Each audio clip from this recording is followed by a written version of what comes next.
Magandang hapon po mga ka-STL. Narito na po ang resulta ng STL Bataan para sa araw na to, second draw, January 9, 2025. Araw ng Huwebes. Naway ang mga natayaan nyo pong mga numero kanina ay manalo nawa ngayong hapong ito, 4 PM. Kaya't kunin nyo na po ang inyong mga tickets. Narito na po ang resulta. Ang mga numerong nanalo sa STL Bataan ngayong hapong ito, January 9, 2025. 4 PM, second draw result, 8 at 24 in exact order. Sa lahat po ng tumaya kanina sa STL Bataan para second draw ng 8 at 24, congrats po sa inyo. Panalo po kayo again, 8 at 24.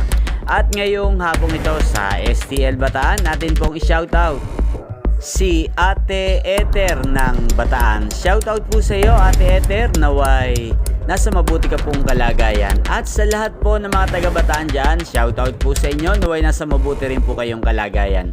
Inyo pong napanood ang resulta ng STL Bataan sa channel na to, Roderick Hernandez TV. Magkita-kita pong muli tayo mamayang alas 8 ng gabi. Thank you for watching.